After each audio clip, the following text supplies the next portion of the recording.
네, 그럼 국회에 출입하는 정상빈 기자와 조금 더 이야기 나눠보겠습니다. 정 기자, 22대 국회가 열린 지 이제 한 달 됐습니다. 근데 원구성부터 난항을 겪더니 지금 첫 대정부 질문도 이틀째 파행이 됐고요. 결국에는 필리버스터까지 등장을 했네요.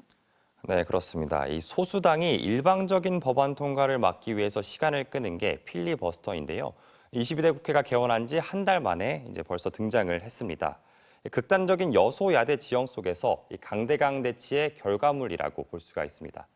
민주당은 최상병 순직일 주기인 오는 19일까지 특검법 통과를 약속을 했거든요. 대통령의 거부권까지 일정을 계산하면 오늘, 내일 이 정도가 마지노선이었습니다. 국민의힘은 위헌적인 법안이다 이렇게 주장을 하면서 반대 입장을 분명히 해왔지만 또 막상 뾰족한 수가 없다 보니까 일찌감치 마지막 카드를 꺼낼 수밖에 없었습니다. 네, 192대 108 극단적인 여소야대 국면에서 국민의힘은 시간 끌기 말고는 뾰족한 수를 못 찾은 것 같네요. 네, 그렇습니다. 민주당은 국민의힘이 국회에서 침대 축구를 하고 있다 이렇게 지적을 해왔습니다. 상대방 공격 시간을 줄이려고 아픈 것처럼 드러눕는 침대 축구처럼 시간만 끈다는 겁니다.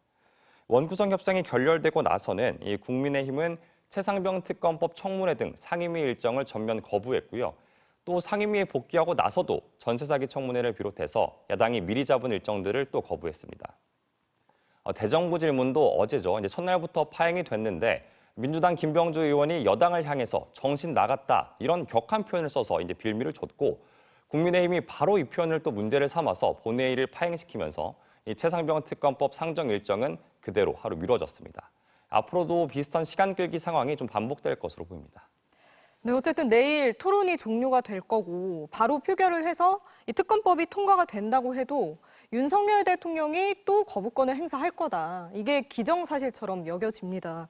그러면 그 특검법 내용을 좀 수정한다든가 여야가 합의할 방법은 없나요? 네, 이제 정치권에서 여야가 가장 첨예하게 대립했던 부분이 바로 특검 추천권이거든요. 이걸 좀 수정한 중재안들이 나름대로 나오긴 했는데 네. 가능성은 좀 극히 낮아 보이는 상태입니다. 현재 특검 법안은 민주당과 조국혁신당이 특검 후보를 추천하도록 되어 있는데 국민의힘 한동훈 당대표 후보가 이 대법원장 등 제3자가 추천하도록 하자 이런 방안을 내놨지만 여당 내부에서부터 거센 반발만 불렀습니다. 조국혁신당은 특검 추천권을 양보하겠다. 그러니까 여야 합의로 통과시키자 이렇게 제안을 했는데요. 취재진이 이 제안에 대해서 오늘 여야 원내 지도부에게 좀 의견을 물어봤는데 아직 아무런 답을 얻을 수는 없었습니다. 여야가 극한 대치하는 상황에서 제3의 방안에 대한 협상 가능성은 사실상 없어 보이는 그런 상태입니다.